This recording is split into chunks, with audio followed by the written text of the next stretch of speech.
metals and non-metals continued. metals and non-metal chapter आप study कर रहे हैं. Earlier we have discussed about physical and chemical properties of metals and non-metals. Today's topic is why do metals and non-metals react. Today's topic is why do metals and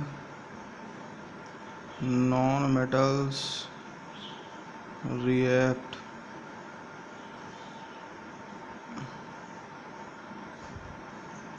Why do metals and non-metals react?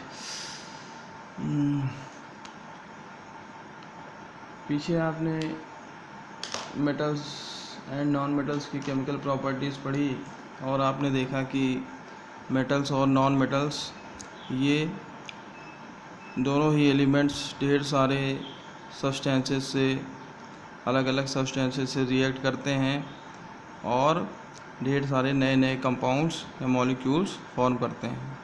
ठीक है. और इस topic में हमें पढ़ना है कि जो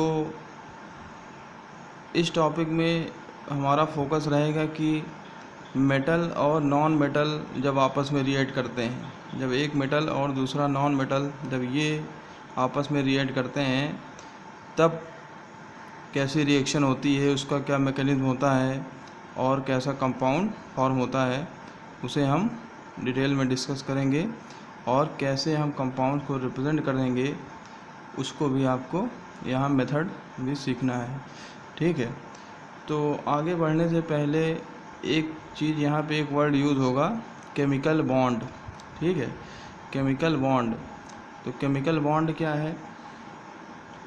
देखिए, आप जानते हैं कि जब भी कोई मॉलिक्यूल फॉर्म होता है तो जिन एटम से मिल करके वो मॉलिक्यूल फॉर्म होता है वो उन एटम्स के बीच में एक फोर्स ऑफ अट्रैक्शन वर्क करता है. एक फोर्स ऑफ अट्रैक्शन रहता है जो कि एटम्स को होल्ड करता है. ठीक है. और उसी फोर्स को हम क्या बोलेंगे? Chemical bond. तो ये वर्ड क्योंकि यूज़ होगा तो इसको हम यहाँ पे लिख दे रहे हैं, केमिकल बॉन्ड. केमिकल बॉन्ड क्या है? Chemical bond means the force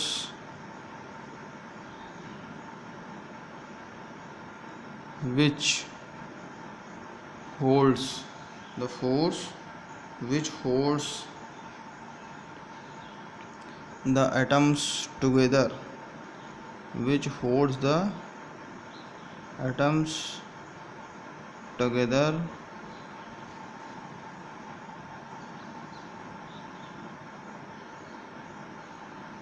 within a molecule is called a chemical bond. ठीक है. तो इस सेक्शन में अब हम लोग डिटेल में डिस्कस करेंगे कि रिएक्शन होती क्यों है, मेटल्स और नॉन मेटल्स में रिएक्शन क्यों होती है, उसका क्या रीज़न है, और फिर रिएक्शन होती है तो कैसे होती है, उसका क्या मैकेनिज्म है, और फिर उसे कैसे रिप्रेजेंट करते हैं, उसका मेथड भी आपको इस चैप्टर में पढ़ना है. तो समझने के लिए आप पहले मेटल्स और नॉन मेटल्स को में रिएक्शन क्यों होती है, क्यों मेटल्स और नॉन मेटल रिएक्ट करते हैं, इसको समझने के लिए पहले आप एग्ज़ाम्पल्स हम यहाँ आपको बता रहे हैं नोबल गैसेस का. ठीक है. आप जानते हैं कि 6 नोबल गैसेज हैं, helium, neon, argon, krypton, xenon and radon. ठीक है. और आप कहते हैं कि ये जो नोबल गैसेज हैं ये केमिकली इनर्ट हैं. केमिकली इनर्ट हैं मतलब केमिकली इनर्ट मतलब कि ये जो गैसेज हैं, ये जो एलिमेंट्स हैं, ये किसी भी दूसरे एलिमेंट से कंबाइन नहीं करते या ये रिएक्शन नहीं करते, ये मॉलिक्यूल फॉर्म नहीं करते. तो अब यहाँ क्वेश्चन है कि ये जो नोबल गैसेज हैं ये कंबाइन क्यों नहीं करते, ये क्यों मॉलिक्यूल फॉर्म नहीं करते, तो इसको समझने के लिए आपको इन नोबल गैसेस का इलेक्ट्रॉनिक कॉन्फ़िगरेशन देखना होगा। ठीक है, तो इलेक्ट्रॉनिक कॉन्फ़िगरेशन हम यहाँ अगर लिखें helium, neon, argon, krypton, xenon, radon. Helium, neon, argon, krypton, xenon, radon, ये 6 आपके नोबल गैसेज हैं, नोबल एलिमेंट्स हैं। और जब आप इनका इलेक्ट्रॉनिक कॉन्फ़िगरेशन लिखेंगे तो हम वैलेंस इलेक्ट्रॉन्स लिख रहे हैं।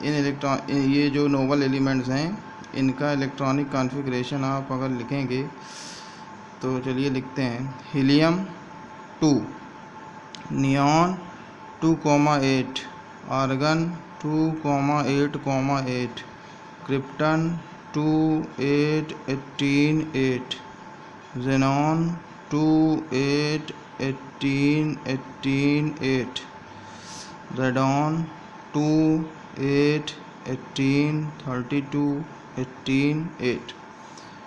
तो आपको इलेक्ट्रॉनिक कॉन्फ़िगरेशन ना भी याद हो तो आपके लेवल पे अभी इसका कोई यूज़ नहीं है, केवल ये आपको समझने के लिए हमने यहाँ लिख दिया है कि ये इलेक्ट्रॉनिक कॉन्फ़िगरेशन आप अगर इन नोबल एलिमेंट्स का इसको देखेंगे तो आप देखेंगे कि एक्सेप्ट हीलियम को छोड़ करके, जिसमें कि केवल एक ही शेल होती है, के शेल, उसमें केवल हीलियम के आउटर मोस्ट शेल में केवल 2 इलेक्ट्रॉन्स हैं।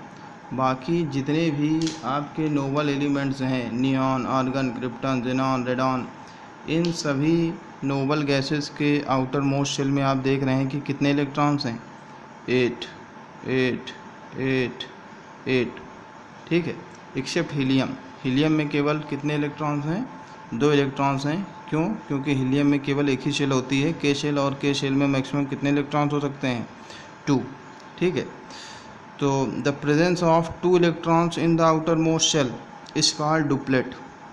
इसके लिए हम एक वर्ड यूज़ करते हैं कि अगर किसी एलिमेंट के आउटर मोस्ट शेल में 2 इलेक्ट्रॉन्स प्रेजेंट हैं तो उसे हम क्या बोलेंगे, डुप्लेट, DUPLET, डुप्लेट। और अगर 8 इलेक्ट्रॉन्स प्रेजेंट हैं तो उसके लिए हम वर्ड यूज़ करते हैं ऑक्टेट। ठीक है, अब इन 2 टर्म्स की मीनिंग क्या है, डुप्लेट, ऑक्टेट? इसकी मीनिंग ये है कि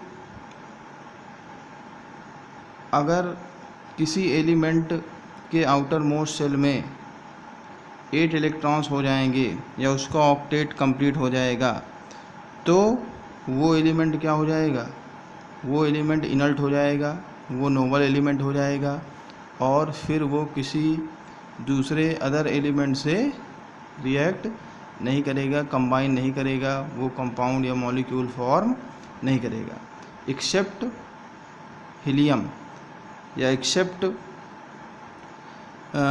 the elements in which only K shell is present. अगर कोई ऐसा एलिमेंट है जिसमें केवल के शेल प्रेजेंट है तो उस केस में ऑक्टेट रूल ना फॉलो होकर के वहाँ पे कौन सा रूल हम अप्लाई करेंगे, डुप्लेट। वहाँ पे क्या कंसीडर करेंगे, डुप्लेट। वहाँ पे अगर केवल ऐसे एलिमेंट्स हैं जिनमें केवल एक ही शेल है, केवल के शेल है, तो उस केस में स्टेबिलिटी के लिए उसे कितने इलेक्ट्रॉन्स चाहिए, केवल 2। तो ये एक एक्सेप्शन है। बाकी जितने भी एलिमेंट्स हैं उस केस में आप देख रहे हैं कि उनके आउटर मोस्ट शेल में 8 इलेक्ट्रॉन्स हैं। और यही रीज़न है कि इन एलिमेंट्स का ऑक्टेट कंप्लीट है और ये नोबल एलिमेंट्स हैं, ये किसी से रिएक्ट नहीं करते हैं। और इनके अलावा बाकी जितने भी एलिमेंट्स हैं वो सारे एलिमेंट्स एनी हाउ वो भी अपने आउटर मोस्ट शेल में 8 इलेक्ट्रॉन्स एक्वायर करना चाहते हैं, और जिस कारण से वो रिएक्शन में पार्टिसिपेट करते हैं या अदर एलिमेंट से कंबाइन करते हैं और मॉलिक्यूल फॉर्म करते हैं। ठीक है, तो ये तो रीज़न हो गया। अगर आप देखें हीलियम नोबल एलिमेंट्स के अलावा, नोबल गैसेस के अलावा कुछ और एग्जांपल्स हम लिख रहे हैं, कुछ और मेटल्स एंड नॉन मेटल्स के हम यहाँ पे इलेक्ट्रॉनिक कॉन्फ़िगरेशन लिख रहे हैं केवल आपके समझने के लिए कि आप देखिए कि अदर एलिमेंट्स में एक्सेप्ट नोबल गैसेस के अलावा जो और एलिमेंट्स हैं, जो मेटल्स नॉन मेटल्स हैं, उनका इलेक्ट्रॉनिक कॉन्फ़िगरेशन क्या होता है, उनका इलेक्ट्रॉनिक कॉन्फ़िगरेशन भी आप समझिए तो आपको और ज़्यादा क्लियर होगा कि क्या कॉन्सेप्ट है, क्यों रिएक्शन होती है, किस लिए एलिमेंट्स कंबाइन करते हैं और नोबल गैसेस क्यों कंबाइन नहीं करते हैं। Electronic configuration of some common metals and non metals। ठीक है, तो इसके पहले क्लास 9th में या इसके पहले चैप्टर में आप पढ़ चुके हैं कि मेटल्स और नॉन मेटल्स का इलेक्ट्रॉनिक कॉन्फ़िगरेशन क्या होता है। मेटल्स में आप जानते हैं कि मेटल्स के आउटर मोस्ट शेल में जनरली 1, 2 या 3 इलेक्ट्रॉन्स होते हैं और नॉन मेटल्स के आउटर मोस्ट शेल में 5, 6 या 7 इलेक्ट्रॉन्स होते हैं। तो कुछ एग्जांपल्स हम यहाँ लिख रहे हैं जिससे आपको एक आइडिया डेवलप होगा। Lithium, sodium, magnesium, aluminium, potassium, calcium.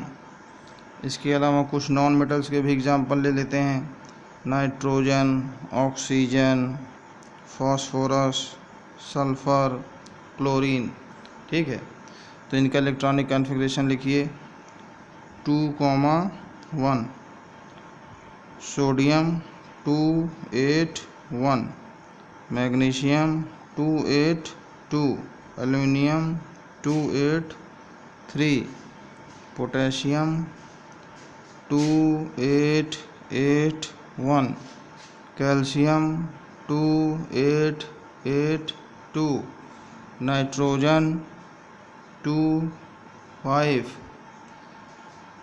Oxygen 26, phosphorus 285, sulphur 286, chlorine 287।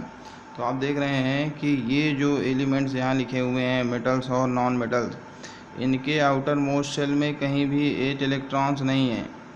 Metals में आप देख रहे हैं 1, 2, 3, यानी ये मेटल्स हैं। मेटल्स के आउटर मोस्ट शेल में यानी 1, 2 और 3 वैलेंस इलेक्ट्रॉन्स हैं और नॉन मेटल्स के आउटर मोस्ट शेल में आप देख रहे हैं 5, 6 और 7 वैलेंस इलेक्ट्रॉन्स हैं। और इस कारण से, क्योंकि आप देख रहे हैं कि ये जो एलिमेंट्स हैं मेटल्स और नॉन मेटल्स हैं, इनका ऑक्टेट कंप्लीट नहीं है, मतलब इनके आउटर मोस्ट शेल में 8 इलेक्ट्रॉन्स नहीं हैं। तो अब ये एलिमेंट्स, ये मेटल्स और नॉन मेटल्स स्टेबिलिटी एक्वायर करने के लिए, स्टेबल होने के लिए ये क्या करेंगे, ये अदर एलिमेंट से कंबाइन करेंगे। क्यों? क्योंकि इनकी ये टेंडेंसी होती है, इन एलिमेंट्स की ये टेंडेंसी होती है कि ये एलिमेंट्स अपना ऑक्टेट कंप्लीट करना चाहते हैं। ठीक है, और एक्सेप्शन बार बार हम नहीं कह रहे हैं, एक्सेप्शन आप जान रहे हैं कि इन केस अगर किसी एलिमेंट में केवल के शेल ही प्रेजेंट है तो वहाँ पे फिर ऑक्टेट रूल ना लग करके वहाँ पे कौन सा हम कंसीडर करेंगे, ड्यूप्लेट। ठीक है, तो ये एलिमेंट्स की नेचुरल टेंडेंसी है कि अगर किसी एलिमेंट्स के आउटर मोस्ट शेल में 8 इलेक्ट्रॉन्स नहीं हैं, उसका ऑक्टेट कंप्लीट नहीं है, तो वो क्या करेगा, वो अदर एलिमेंट से केमिकल कॉम्बिनेशन करेगा, रिएक्शन करेगा और अपने आउटर मोस्ट शेल में 8 इलेक्ट्रॉन्स कंप्लीट करना चाहेगा स्टेबल होने के लिए। ठीक है, टू एक्वायर स्टेबिलिटी। अब यहाँ क्वेश्चन है, नेक्स्ट क्वेश्चन है कि वो 8 एलिमेंट्स अपने आउटर मोस्ट शेल में 8 इलेक्ट्रॉन्स कैसे एक्वायर करेगा या अपना ऑक्टेट कैसे कंप्लीट करेगा। तो अब नेक्स्ट हमको जो पढ़ना है वो है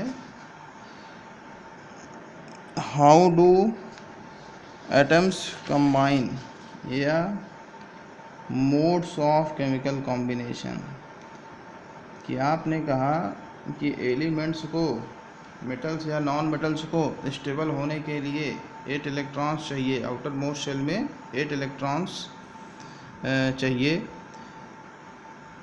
तो अब ये मेटल्स और नॉन मेटल्स 8 इलेक्ट्रॉन्स कैसे एक्वायर करेंगे, इनको कहाँ से इलेक्ट्रॉन्स मिलेंगे, तो ये मैकेनिज्म आपको समझना है।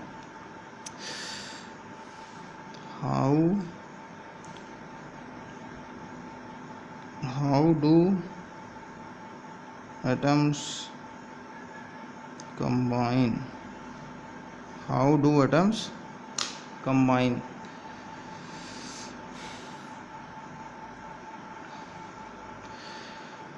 ऑक्टेट कंप्लीट करने के लिए एटम्स अपना ऑक्टेट कंप्लीट करने के लिए उनके पास दो मेथड्स हैं, ठीक है।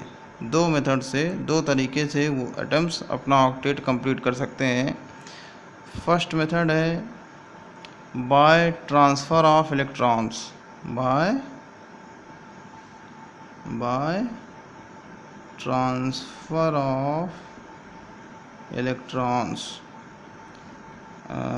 सेकंड मेथड है by sharing of electrons, by sharing of electrons. तो transfer of electrons, sharing of electrons, कोई भी एटम स्टेबल होने के लिए, ऑक्टेट कंप्लीट करने के लिए वो क्या कर सकता है, या तो वो अपना ऑक्टेट इलेक्ट्रॉन्स को ट्रांसफ़र करके अपना ऑक्टेट कंप्लीट कर सकता है, या इलेक्ट्रॉन्स की शेयरिंग करके अपना ऑक्टेट कंप्लीट कर सकता है, ठीक है। अगर कोई एलिमेंट, अगर दो एटम्स के बीच में इलेक्ट्रॉन्स का ट्रांसफ़र हो रहा है, अगर दो एटम्स के बीच में इलेक्ट्रॉन्स का ट्रांसफ़र हो रहा है, तो उस केस में जो कंपाउंड बनेगा, उस केस में जो कंपाउंड बनेगा या जो बॉन्ड बनेगा, उस बॉन्ड को, उस केमिकल बॉन्ड को हम क्या बोलेंगे, इलेक्ट्रोवैलेंट बॉन्ड और आयनिक बॉन्ड, आयनिक बॉन्ड और इलेक्ट्रोवैलेंट, आयनिक बॉन्ड और इलेक्ट्रोवैलेंट बॉन्ड। और कंपाउंड को क्या बोलेंगे, आयनिक कंपाउंड्स और इलेक्ट्रोवैलेंट कंपाउंड्स। और सेकंड केस में अगर दो एटम्स अपना ऑक्टेट वो इलेक्ट्रॉन शेयर करके कंप्लीट कर रहे हैं, अगर दो एटम्स में इलेक्ट्रॉन्स की शेयरिंग हो रही है, तब उनका ऑक्टेट कंप्लीट हो रहा है, तो उस केस में जो बॉन्ड बनेगा, जो बॉन्ड फॉर्मेशन होगा, उस बॉन्ड को बोलेंगे कोवैलेंट बॉन्ड, ठीक है, कोवैलेंट बॉन्ड। और कंपाउंड को बोलेंगे कोवैलेंट कंपाउंड, कोवैलेंट बॉन्ड, ठीक। तो इसका मतलब दो तरह के बॉन्ड होते हैं, electrovalent bond, covalent bond. Electrovalent bond का फॉर्म होगा जब दो एटम्स के बीच में इलेक्ट्रॉन्स का ट्रांसफ़र होगा। इलेक्ट्रॉन्स का ट्रांसफ़र मीन्स है कि एक एटम इलेक्ट्रॉन लूज़ करेगा और दूसरा एटम इलेक्ट्रॉन गेन करेगा। अब ये सब कॉन्सेप्ट आप पीछे पढ़ चुके हैं कि मेटल्स इलेक्ट्रॉन लूज़ करते हैं, नॉन मेटल्स इलेक्ट्रॉन गेन करते हैं, ठीक है। तो इसी को बोलते हैं ट्रांसफ़र ऑफ इलेक्ट्रॉन्स। और जब ट्रांसफ़र ऑफ इलेक्ट्रॉन्स होता है तो कौन सा बॉन्ड फॉर्म होगा, आयनिक बॉन्ड, और इसी को इलेक्ट्रोवैलेंट बॉन्ड भी बोलते हैं। और जो कंपाउंड फॉर्म होगा उसे बोलेंगे आयनिक कंपाउंड और इलेक्ट्रोवैलेंट कंपाउंड। और सेकंड केस है शेयरिंग ऑफ इलेक्ट्रॉन्स। अगर इलेक्ट्रॉन्स की शेयरिंग होगी, दो एटम्स इलेक्ट्रॉन शेयर करके अपना ऑक्टेट कंप्लीट करेंगे, तब उन एटम्स के बीच में जो बॉन्ड फॉर्मेशन होगा उसको बोलेंगे कोवैलेंट बॉन्ड, और जो कंपाउंड फॉर्म होगा, मॉलिक्यूल फॉर्म होगा, उसे बोलेंगे कोवैलेंट कंपाउंड और कोवैलेंट मॉलिक्यूल, ठीक है। कौन सा एलिमेंट अब यहाँ पे देखिए मेटल्स और नॉन मेटल्स के केस में आप जानते, क्योंकि यहाँ पे इस टॉपिक में हम क्या डिस्कस कर रहे हैं, reaction between metals and non metals, ठीक है। Why do metals and non metals react. तो हम यहाँ पे अपना फोकस केवल किस पे करेंगे, आगे जो कुछ हम आपको बताएंगे हमारा फोकस किस पे रहेगा, जो यहाँ पे मेटल्स और नॉन मेटल्स के केस में क्या होता है। पीछे भी आपको बताया गया है कि मेटल्स क्या करते हैं, इलेक्ट्रॉन्स लूज़ करते हैं, नॉन मेटल्स इलेक्ट्रॉन्स गेन करके नेगेटिव आयंस फॉर्म करते हैं। तो इसका मतलब मेटल और नॉन मेटल के बीच में मेटल्स और नॉन मेटल्स आपस में जब कंबाइन करेंगे तो किस मेथड से, किस मोड से कंबाइन करेंगे, ट्रांसफ़र ऑफ इलेक्ट्रॉन से या शेयरिंग ऑफ इलेक्ट्रॉन से। तो आपको पता है ट्रांसफ़र ऑफ इलेक्ट्रॉन से यहाँ पे मेटल्स एंड नॉन मेटल्स में कॉम्बिनेशन होगा, मेटल्स और नॉन मेटल्स कंबाइन करेंगे। तो आगे जब हम जो डिस्कस करेंगे वो ट्रांसफ़र ऑफ इलेक्ट्रॉन्स के बारे में पढ़ेंगे, कोवैलेंट कंपाउंड्स के बारे में आगे आप डिटेल में पढ़ेंगे, ठीक है। अभी क्योंकि हम मेटल्स और नॉन मेटल्स चैप्टर पढ़ रहे हैं तो इसलिए हम यहाँ पे ट्रांसफ़र ऑफ इलेक्ट्रॉन्स या आयनिक कंपाउंड्स, इलेक्ट्रोवैलेंट कंपाउंड्स के बारे में हमें पढ़ना है। अब आगे पढ़ने से पहले एक यहाँ पे थोड़ा सा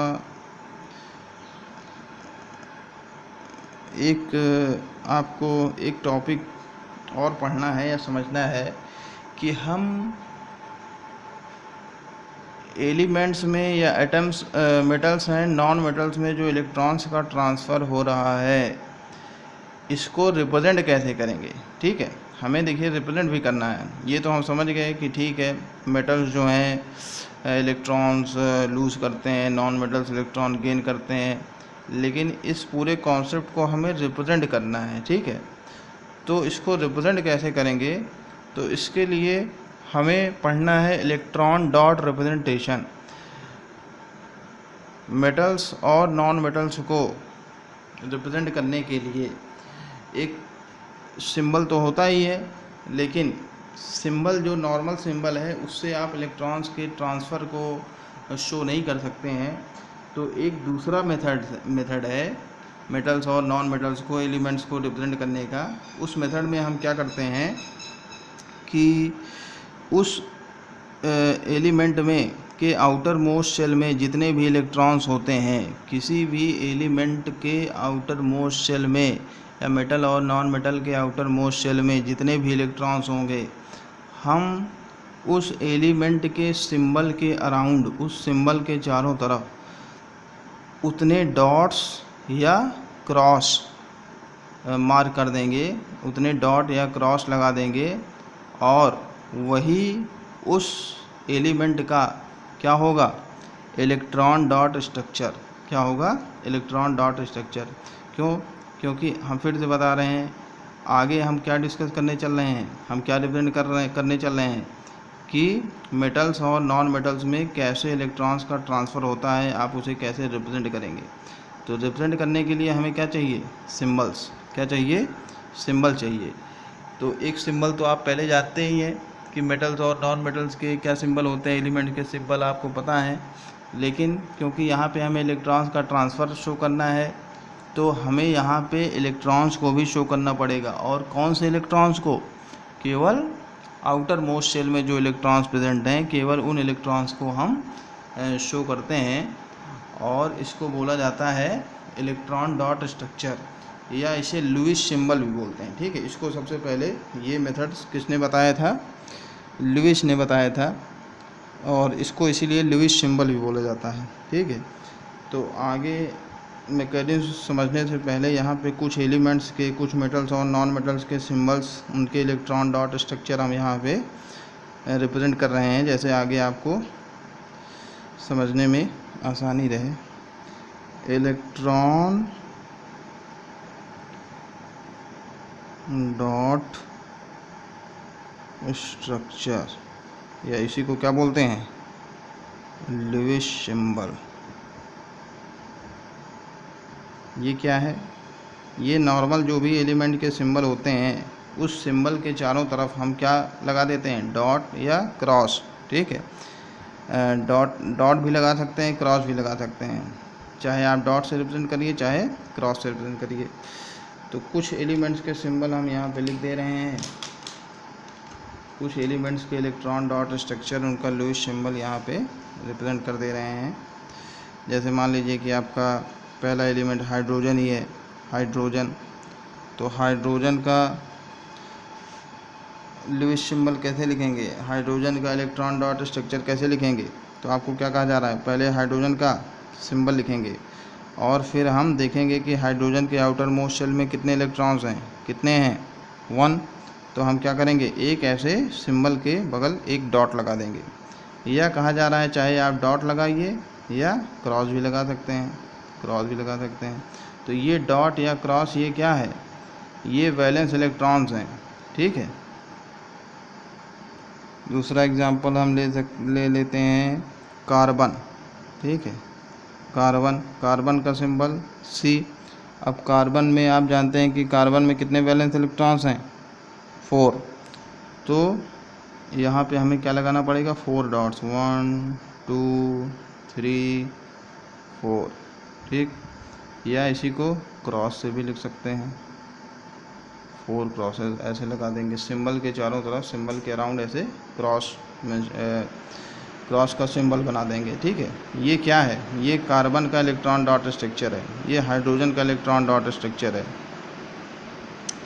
सोडियम का इसी तरह से बना सकते हैं। सोडियम में आप जानते हैं कितने इलेक्ट्रॉन्स होते हैं, 1। तो क्या लगाएंगे, एक डॉट लगाएंगे या एक क्रॉस लगाएंगे। तो आपको समझ में आ रहा होगा। ज़्यादा एग्जांपल हम यहाँ पे नहीं लिख रहे हैं आगे, क्योंकि यूज़ होगा ही। तो ये केवल आपको एक अंडरस्टैंडिंग के लिए बताया गया कि किस तरह से आप एलिमेंट्स के, मेटल्स या नॉन मेटल्स का इलेक्ट्रॉन डॉट स्ट्रक्चर कैसे लिखेंगे, ठीक है। क्योंकि आगे आपको क्या करना है, आपको ट्रांसफ़र ऑफ इलेक्ट्रॉन्स रिप्रेजेंट करना है, तो उसके लिए आपको सिंबल्स की ज़रूरत होगी। किसी भी चीज़ को रिप्रेजेंट करने के लिए हमें क्या चाहिए, सिंबल्स। एक एग्जांपल और ले लेते हैं, क्लोरीन। अब क्लोरीन के आउटर मोस्ट शेल में कितने इलेक्ट्रॉन्स होते हैं, 7। तो यहाँ हमें कितने डॉट्स बनाने पड़ेंगे, 7, 1 2 3 4 5 6 7। या इसी को हम क्रॉस भी कर सकते हैं, 1 2 3 4 5 6 7। ये क्लोरीन का इलेक्ट्रॉन डॉट स्ट्रक्चर है, ठीक। अब हम अपने टॉपिक पे आते हैं, फॉर्मेशन ऑफ आयनिक बॉन्ड। कैसे आयनिक बॉन्ड फॉर्म होता है, कैसे मेटल्स और नॉन मेटल्स कंबाइन करते हैं। फॉर्मेशन ऑफ आयनिक बॉन्ड, ठीक है। तो डायरेक्ट हम लोग यहाँ पे रिप्रेजेंटेशन कर रहे हैं। एग्जांपल्स हम यहाँ पे आपको विथ एग्जांपल यहाँ पे आपको हम बता रहे हैं, क्योंकि ये सब पीछे आप कॉन्सेप्ट पीछे पढ़ चुके हैं। पहले भी आपको बताया गया कि मेटल्स के आउटर मोस्ट शेल में, मेटल्स के वैलेंस शेल में 1 2 या 3 इलेक्ट्रॉन्स होते हैं, जिसके कारण से वो मेटल्स इलेक्ट्रॉन लूज़ करते हैं। अगर एक इलेक्ट्रॉन लूज़ करेगा तो उसके पास 1 यूनिट पॉजिटिव चार्ज आ जाएगा। अगर मेटल्स 2 इलेक्ट्रॉन लूज़ करेंगे तो 2 यूनिट पॉजिटिव चार्ज हो जाएगा। 3 इलेक्ट्रॉन लूज़ करेगा तो 3 यूनिट पॉजिटिव चार्ज आ जाएगा। इसी तरह से नॉन मेटल्स में अगर हम कंसीडर करेंगे तो नॉन मेटल्स के आउटर मोस्ट शेल में 5 6 या 7 वैलेंस इलेक्ट्रॉन्स होते हैं, और ये नॉन मेटल्स इलेक्ट्रॉन्स गेन करते हैं। कितने इलेक्ट्रॉन्स गेन करेंगे, तो आपको पता है, पीछे वैलेंसी का कॉन्सेप्ट आप पढ़ चुके हैं। अगर 5 इलेक्ट्रॉन्स हैं आउटर मोस्ट शेल में तो वो 3 इलेक्ट्रॉन गेन करेगा, 6 हैं तो 2 इलेक्ट्रॉन गेन करेगा, 7 है तो 1 इलेक्ट्रॉन गेन करेगा, और 1 यूनिट नेगेटिव चार्ज उसके उस नॉन मेटल पे डेवलप होगा, ठीक है। तो अब मेटल्स अपना ऑक्टेट कंप्लीट करने के लिए क्या कर रहे हैं, इलेक्ट्रॉन लूज़ कर रहे हैं, और नॉन मेटल्स को अपना ऑक्टेट कंप्लीट करने के लिए क्या करना है, इलेक्ट्रॉन गेन करना है। तो एक को लूज़ करना है, दूसरे को गेन करना है, तो काम बन गया, ठीक है। मेटल्स जो हैं अपने इलेक्ट्रॉन्स को दे देंगे, इसे लूज़ कर देंगे नॉन मेटल्स को, और नॉन मेटल्स को क्या चाहिए, इलेक्ट्रॉन चाहिए, उसे इलेक्ट्रॉन गेन करना है, तो वो मेटल से ईजिली इलेक्ट्रॉन गेन कर लेगा। तो इस तरह से दोनों का ही ऑक्टेट कंप्लीट हो जाएगा और दोनों ही क्या हो जाएंगे, स्टेबल, ठीक है। लेकिन स्टेबल तो हो जाएंगे, लेकिन वो कैसे बन जाएंगे? अभी तक वो न्यूट्रल थे, जब तक उन्होंने इलेक्ट्रॉन लूज़ नहीं किया था, जब तक मेटल्स और नॉन मेटल्स इलेक्ट्रॉन जब तक उन्होंने इलेक्ट्रॉन लूज़ या गेन नहीं किया था, तब तक वो न्यूट्रल थे।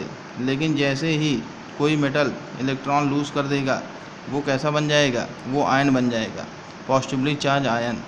और अगर कोई नॉन मेटल इलेक्ट्रॉन गेन कर लेगा तो वो निगेटिवली चार्ज आयन बन जाएगा। तो ये जो पॉजिटिवली चार्ज आयन और निगेटिवली चार्ज आयन्स हैं, ये जो आयन्स हैं, इन दो आयन्स के बीच में एक फोर्स ऑफ अट्रैक्शन वर्क करेगा, और इसी फोर्स के कारण ये दो आयन्स क्या हो जाएंगे? आपस में ये बंध जाएंगे, और ये force of attraction in ions को होल्ड कर लेगा, और इस फोर्स ऑफ अट्रैक्शन को ही क्या बोलेंगे? Ionic bond. और इसके कारण से जो नया सब्सटेंस, जो कंपाउंड फॉर्म होगा, उस कंपाउंड को क्या बोलेंगे? आयनिक कंपाउंड और इलेक्ट्रोवैलेंट कंपाउंड। ठीक है, तो कुछ एग्जांपल्स हम यहाँ पे ट्रीट करते हैं, और उस एग्जांपल की हेल्प से समझते हैं कि कैसे आप ट्रांसफ़र ऑफ इलेक्ट्रॉन्स को रिप्रेजेंट करेंगे। ठीक है, कुछ आयनिक कंपाउंड्स के एग्जांपल यहाँ पे हम यहाँ पे आपको शो करके ट्रांसफ़र ऑफ इलेक्ट्रॉन्स को हम एक्सप्लेन कर रहे हैं।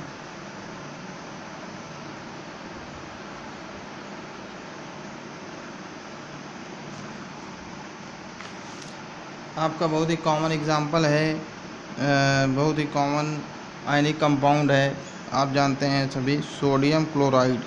Sodium chloride. तो सोडियम क्लोराइड में आप जानते हैं कि सोडियम क्लोराइड कैसे बना हुआ है? सोडियम और क्लोरीन, सोडियम और क्लोरीन से मिल करके सोडियम क्लोराइड बना हुआ है। ठीक है, और सोडियम मेटल है, क्लोरीन नॉन मेटल है। अब कैसे सोडियम क्लोराइड फॉर्म होता है, इसका फॉर्मेशन ऑफ सोडियम क्लोराइड कैसे आप इसे रिप्रेजेंट करेंगे? तो देखिए, पहले आप सब जानते हैं कि सोडियम का, पहले हम इसका इलेक्ट्रॉनिक कॉन्फ़िगरेशन लिखेंगे। सोडियम का एटॉमिक नंबर 11, तो इलेक्ट्रॉनिक कॉन्फ़िगरेशन क्या हो गया? 281। और क्लोरीन इसी तरह से, क्लोरीन का क्या लिखेंगे? क्लोरीन का एटॉमिक नंबर क्या होता है? 17, तो क्लोरीन का इलेक्ट्रॉनिक कॉन्फ़िगरेशन क्या हो जाएगा? 287। तो आप देख रहे हैं कि सोडियम के आउटर मोस्ट शेल में कितने इलेक्ट्रॉन्स हैं? 1, और क्लोरीन के वैलेंस शेल में कितने इलेक्ट्रॉन हैं? 7। तो सोडियम अपना ऑक्टेट कंप्लीट करने के लिए क्या करेगा? ये एक इलेक्ट्रॉन लूज़ कर देगा। ठीक है, स्टेबल इलेक्ट्रॉनिक कॉन्फ़िगरेशन एक्वायर करने के लिए सोडियम एक इलेक्ट्रॉन लूज़ कर देगा। ठीक है, इसी तरह से क्लोरीन क्या करेगा? ये अपना स्टेबल इलेक्ट्रॉनिक कॉन्फ़िगरेशन एक्वायर करने के लिए ये क्या करेगा? एक इलेक्ट्रॉन गेन करेगा। ठीक है, तो अब हम इसे रिप्रेजेंट करेंगे। कैसे रिप्रेजेंट करेंगे? देखिए, सोडियम के वैलेंस शेल में कितने इलेक्ट्रॉन हैं? 1। तो यहाँ पे हम लिख दे रहे हैं, यहाँ पे इसको वैलेंस इलेक्ट्रॉन को रिप्रेजेंट करने के लिए एक क्रॉस लगा दे रहे हैं। ठीक है, Na क्रॉस। इसका मतलब क्या हुआ कि सोडियम के वैलेंस शेल में कितने इलेक्ट्रॉन्स हैं? 1। और ये करेगा क्या? स्टेबल होने के लिए, स्टेबल इलेक्ट्रॉनिक कॉन्फ़िगरेशन एक्वायर करने के लिए ये क्या करेगा? एक इलेक्ट्रॉन लूज़ करेगा। तो अब ये क्या बन जाएगा? Na। और जब इसने एक इलेक्ट्रॉन लूज़ कर दिया तो इसके आउटर मोस्ट शेल में कितने इलेक्ट्रॉन बचे? 0। ठीक है, लेकिन ये इसमें कितना चार्ज डेवलप हो गया? 1 यूनिट पॉजिटिव चार्ज। तो अब हम इसे लिख रहे हैं Na+, और क्योंकि इसने इलेक्ट्रॉन लूज़ कर दिया तो हम यहाँ लिख दे रहे हैं प्लस इलेक्ट्रॉन। ठीक है, ये Na क्रॉस, इसका मतलब क्या हुआ कि सोडियम के आउटर मोस्ट शेल में कितने इलेक्ट्रॉन्स हैं? 1। और ये अपना नोबल इलेक्ट्रॉनिक कॉन्फ़िगरेशन एक्वायर करने के लिए क्या करेगा? एक इलेक्ट्रॉन लूज़ करेगा। तो इसे इस इक्वेशन के फॉर्म में ऐसे रिप्रेजेंट करेंगे। समझने के लिए हम यहाँ पे लिख भी दे रहे हैं इलेक्ट्रॉनिक कॉन्फ़िगरेशन 281, और जब इसने एक इलेक्ट्रॉन लूज़ कर दिया तो अब इसका इलेक्ट्रॉनिक कॉन्फ़िगरेशन क्या हो गया? 2,8। तो Na+ के आउटर मोस्ट शेल में कितने इलेक्ट्रॉन हो गए? 8। तो अब इसने स्टेबल इलेक्ट्रॉनिक कॉन्फ़िगरेशन एक्वायर कर लिया है। अब इसने ऑक्टेट एक्वायर कर लिया है। अब इसके आउटर मोस्ट शेल में 8 इलेक्ट्रॉन्स हो गए हैं, ठीक है। इसी तरह से क्लोरीन को आप देखिए, क्लोरीन को कैसे रिप्रेजेंट करेंगे। क्लोरीन के लिए हम यहाँ पे साइड में मेंशन कर दे रहे हैं क्लोरीन को क्या चाहिए, क्लोरीन एक पहले तो क्लोरीन का आप इलेक्ट्रॉन डॉट स्ट्रक्चर बनाइए। क्लोरीन के आउटर मोस्ट शेल में कितने इलेक्ट्रॉन्स हैं, 7। तो देखिए यहाँ पे हमने क्रॉस का यूज़ किया है, तो यहाँ पे अब हम एक किसी भी कन्फ्यूज़न से बचने के लिए यहाँ अगर हमने क्रॉस लिया है तो यहाँ हम अब कौन सा सिंबल ले रहे हैं, डॉट, ठीक है। तो हमें ईजली ये क्लियर होता रहेगा कि क्रॉस से हमने सोडियम के इलेक्ट्रॉन को रिप्रेजेंट किया है और डॉट से किसके इलेक्ट्रॉन को रिप्रेजेंट कर रहे हैं, क्लोरीन को। 1 2 3 4 5 6 7, ठीक है। अब क्लोरीन क्या करेगा, एक इलेक्ट्रॉन गेन करेगा, एक इलेक्ट्रॉन गेन करके ये क्या बन जाएगा। अब इसमें कितने इलेक्ट्रॉन्स हो जाएंगे, पहले 7 थे, अब कितने हो गए, 8। 1 2 3 4 5 6 7 8। लेकिन 8 इलेक्ट्रॉन जब इसने एक इलेक्ट्रॉन गेन कर लिया तो अब ये न्यूट्रल ना हो करके अब ये क्या बन गया, नेगेटिव आयन। तो इस पूरे सिंबल को हम ब्रैकेट में ऐसे स्क्वायर ब्रैकेट में क्लोज करके क्या कर देंगे, बाहर एक नेगेटिव ये चार्ज का सिंबल ऐसे रिप्रेजेंट करेंगे, ठीक है, Na+Cl-। तो ये 2 आयंस फॉर्म हो गए, Na+Cl में। यहाँ भी इलेक्ट्रॉनिक कॉन्फ़िगरेशन आप लिख दीजिए 2 8 7, और जब इसने इलेक्ट्रॉन गेन कर लिया तो हो गया 2 8 8। तो आप देख रहे हैं कि इसका भी इसने भी ऑक्टेट एक्वायर कर लिया, इसका भी नोबल गैस का इलेक्ट्रॉनिक कॉन्फ़िगरेशन इसने अटेन कर लिया है। लेकिन अब ये चार्ज हो गए, ये पॉजिटिव चार्ज है और ये नेगेटिव चार्ज है, तो अपोजिट चार्जेस के ये पार्टिकल्स हैं, तो इनके बीच में एक इलेक्ट्रोस्टैटिक फोर्स वर्क करेगा, जिसके कारण से ये दो जो आपके ये जो 2 अपोजिट चार्जेस के आयंस हैं, ये फोर्स ऑफ अट्रैक्शन के कारण क्या होगा कि ये आपस में कंबाइन करेंगे और एक कंपाउंड फॉर्म करेंगे, और वो कंपाउंड क्या होगा, NaCl, और वो किस नेचर का होगा, आयनिक कंपाउंड होगा, ठीक। तो अब इस पूरे आयनिक कंपाउंड के फॉर्मेशन को देखिए कैसे रिप्रेजेंट करेंगे। ये तो अभी तक हमने क्या बताया कि सोडियम एक इलेक्ट्रॉन लूज करके Na+ फॉर्म करेगा, इसको हमने रिप्रेजेंट किया। फिर क्लोरीन एक इलेक्ट्रॉन गेन करके Cl- फॉर्म करेगा, इसको हमने इलेक्ट्रॉन डॉट स्ट्रक्चर के टर्म में रिप्रेजेंट किया। अब इस पूरी इक्वेशन को, अब फॉर्मेशन ऑफ सोडियम क्लोराइड को NaCl कैसे फॉर्म होगा, इस पूरे को कैसे हम रिप्रेजेंट करेंगे, देखिए Na के आउटर मोस्ट शेल में कितने इलेक्ट्रॉन्स हैं, 1, तो हम कैसे रिप्रेजेंट कर रहे हैं, Na+, और इसका कॉम्बिनेशन किससे होगा, इसकी रिएक्शन किससे होगी, क्लोरीन से। तो क्लोरीन के आउटर मोस्ट शेल में देखिए कितने इलेक्ट्रॉन हैं, 7, 1 2 3 4 5 6 7, ठीक। अब हमें यहाँ क्या रिप्रेजेंट करना है, ट्रांसफ़र। तो कौन ट्रांसफ़र कर रहा है, ये सोडियम एक इलेक्ट्रॉन अपना किसको दे रहा है, क्लोरीन को। तो इसको रिप्रेजेंट करने के लिए हम ऐसे एक कर्व्ड एरो का यूज़ करेंगे, ये, और एरो का जो साइन होगा ये किधर होगा, क्लोरीन की टुवर्ड्स। क्यों, क्योंकि इलेक्ट्रॉन कौन दे रहा है, सोडियम, ठीक है। और अब क्या फॉर्म हो जाएगा, Na अपना एक इलेक्ट्रॉन लूज कर देगा, तो क्या बन जाएगा, Na+, और क्लोरीन जब एक इलेक्ट्रॉन गेन करेगा तो ये क्या बन जाएगा, Cl- 1 2 3 4 5 6 7, और एक इलेक्ट्रॉन इसने गेन कर लिया, ठीक है। तो इसमें कैसा चार्ज डेवलप हो गया, माइनस। तो Na+Cl-, और हम इसको सिंप्लीफाइड फॉर्म में लिखते हैं, इसको इस तरह से ना रिप्रेजेंट करके, चार्जेस वगैरह को ना शो करके, हम डायरेक्ट क्या लिखते हैं, NaCl। और इसमें ये अंडरस्टूड है कि Na क्या है, Na+, और Cl क्या है, Cl-। लेकिन शॉर्ट में सिंप्लिसिटी के लिए केवल क्या लिखा जाता है, NaCl। तो इस तरह से आप सोडियम क्लोराइड का फॉर्मेशन इलेक्ट्रॉन डॉट स्ट्रक्चर के टर्म में आप सोडियम क्लोराइड का फॉर्मेशन रिप्रेजेंट कर सकते हैं। ठीक है, एक एग्जांपल हम लोग और मेंशन कर लेते हैं।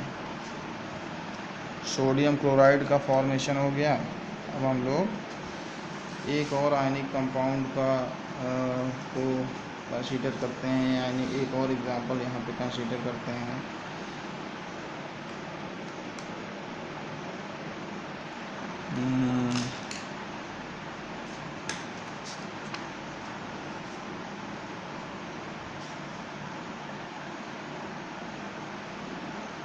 Formation of magnesium chloride, formation of magnesium chloride, magnesium chloride दूसरा आयनिक कंपाउंड हम यहाँ पे आपको एग्जांपल कंसीडर कर रहे हैं। Formation of magnesium chloride, formation of magnesium chloride. तो देखिए मैग्नीशियम Mg, एटॉमिक नंबर 12, तो इलेक्ट्रॉनिक कॉन्फ़िगरेशन इसका क्या हो जाएगा 282। क्लोरीन पीछे आप लिख ही चुके हैं 287। ठीक है, तो यहाँ पे आप देख रहे हैं कि मैग्नीशियम क्या करेगा, मैग्नीशियम के आउटर मोस्ट शेल में कितने इलेक्ट्रॉन्स हैं 2। तो इसको मैग्नीशियम अपना ऑक्टेट कंप्लीट करने के लिए, ये noble gas electronic configuration acquire करने के लिए इसे क्या करना पड़ेगा 2 इलेक्ट्रॉन्स लूज़ करना पड़ेगा। और क्लोरीन के आउटर मोस्ट शेल में केवल 7, इसमें 7 इलेक्ट्रॉन्स हैं। तो इसे अपना noble gas electronic configuration acquire करने के लिए, ऑक्टेट कंप्लीट करने के लिए केवल कितने इलेक्ट्रॉन चाहिए 1। मैग्नीशियम 2 इलेक्ट्रॉन्स लूज़ करेगा, लेकिन क्लोरीन को केवल कितने इलेक्ट्रॉन चाहिए 1। तो इसका मतलब ये हुआ कि मैग्नीशियम केवल एक क्लोरीन एटम को केवल कितने इलेक्ट्रॉन दे सकता है, केवल 1। क्यों? क्योंकि क्लोरीन को एक ही इलेक्ट्रॉन चाहिए। तो ये मैग्नीशियम क्लोरीन से फिर कैसे कंबाइन कर सकता है, इसका मतलब ये हुआ कि मैग्नीशियम का एक एटम, ये मैग्नीशियम एटम अपना एक इलेक्ट्रॉन एक क्लोरीन एटम को देगा और दूसरा इलेक्ट्रॉन दूसरे क्लोरीन एटम को देगा। ठीक है, क्यों? क्योंकि एक क्लोरीन का एटम केवल कितने इलेक्ट्रॉन गेन करता है 1। ठीक है, तो अब इसका मतलब ये हुआ कि 1 atom of magnesium combines with 2 atoms of chlorine. ठीक है, ये कॉन्सेप्ट आपको समझ में आ रहा होगा। क्यों? क्योंकि मैग्नीशियम के आउटर मोस्ट शेल में 2 इलेक्ट्रॉन्स हैं, तो ये क्या करेगा 2 इलेक्ट्रॉन लूज़ करेगा। लेकिन क्लोरीन का एक एटम केवल कितने इलेक्ट्रॉन ले सकता है, केवल कितने इलेक्ट्रॉन गेन कर सकता है 1। तो इसका मतलब ये हुआ कि मैग्नीशियम अपना एक इलेक्ट्रॉन एक क्लोरीन एटम को देगा और दूसरा इलेक्ट्रॉन दूसरे क्लोरीन एटम को देगा। तो इसको हम कहेंगे कैसे कि 1 atom of magnesium combines with 2 atoms of chlorine. और इसे रिप्रेजेंट कैसे करेंगे इलेक्ट्रॉन डॉट स्ट्रक्चर में, तो मैग्नीशियम का सिंबल इलेक्ट्रॉन डॉट स्ट्रक्चर लिखेंगे, 2 क्रॉस बनाएंगे, इसमें 2 वैलेंस इलेक्ट्रॉन्स हैं और ये किससे कंबाइन करेगा क्लोरीन से, और क्लोरीन के कितने एटम से कंबाइन करेगा 2। तो हमको यहाँ पे 2 अलग अलग क्लोरीन के एटम्स रिप्रेजेंट करने पड़ेंगे 1 2 3 4 5 6 1 2 3 4 5 6 7 7 1 2 3 4 5 6 7 1 2 3 4 5 6 7। ठीक है, और अब इसे देखिए रिप्रेजेंट कैसे करेंगे। तो मैग्नीशियम ने अपना एक इलेक्ट्रॉन इस क्लोरीन एटम को दे दिया और दूसरा इलेक्ट्रॉन दूसरे क्लोरीन एटम को दे दिया, ट्रांसफ़र कर दिया। ठीक है, इस तरह से आप रिप्रेजेंट करेंगे। तो क्या फॉर्म हो गया मैग्नीशियम क्लोराइड। मैग्नीशियम क्लोराइड कैसे फॉर्म करेंगे, देखिए Mg मैग्नीशियम ने 2 इलेक्ट्रॉन लूज़ कर दिए, तो इसमें कितना यूनिट चार्ज आ गया, 2 यूनिट पॉजिटिव चार्ज, Mg2+। और क्लोरीन को देखिए आप कैसे लिखेंगे। क्लोरीन यहाँ पे आप देख रहे हैं कि 2 एटम्स हैं, तो क्लोरीन के 2 एटम्स को देखिए कैसे रिप्रेजेंट करेंगे। यहाँ पे आप इस तरह से लिखेंगे, अलग अलग ना हम बना करके ऐसे लिख रहे हैं, क्लोरीन 1 2 3 4 5 6 7 8, ठीक है। और कितने क्लोरीन के एटम्स हैं टोटल, 2। तो हम इसको ब्रैकेट करके ऐसे, इसको ब्रैकेट में इनक्लोज करके यहाँ क्या लिख देंगे, 2। और चार्ज इसमें कितना है, क्लोरीन का चार्ज कितना होता है, 1 यूनिट नेगेटिव चार्ज, ठीक है। तो इस तरह से रिप्रेजेंट करेंगे आप। Mg में आप देख रहे हैं कि Mg में मैग्नीशियम में 2 वैलेंस इलेक्ट्रॉन्स हैं, तो हमने 2 क्लास बनाए हुए हैं। क्लोरीन में और मैग्नीशियम का 1 एटम क्लोरीन के 2 एटम से रिएक्ट करेगा, इसलिए हम लोगों ने क्लोरीन के 2 अलग अलग एटम्स को हमने रिप्रेजेंट किया है। 2 अलग अलग क्लोरीन के एटम्स को हमने यहाँ पे रिप्रेजेंट किया है। मैग्नीशियम अपना 1 इलेक्ट्रॉन इस क्लोरीन को देगा और दूसरा इलेक्ट्रॉन इस दूसरे एटम को देगा, ठीक है। और कैसे क्या फॉर्म हो जाएगा, मैग्नीशियम अपना जब 2 इलेक्ट्रॉन लूज़ कर देगा तो बन जाएगा Mg2+, और क्लोरीन जब 1 इलेक्ट्रॉन गेन करेगा तो Cl-। और इसे क्योंकि क्लोरीन के 2 एटम्स हैं तो हमने यहाँ पे क्या लिख दिया है, 2, ठीक। और सिंप्लीफाई करके इसे कैसे लिखेंगे, MgCl2, ठीक। तो आपकी बुक में ढेर सारे आयनिक कंपाउंड के एग्जांपल्स दिए गए होंगे। इसी तरह से आप प्रैक्टिस करेंगे, अलग अलग एग्जांपल्स अपने बुक से कंसीडर करके, और आयनिक कंपाउंड्स कैसे फॉर्म होगा उसके फॉर्मेशन को इलेक्ट्रॉन डॉट स्ट्रक्चर के टर्म में आप रिप्रेजेंट करेंगे।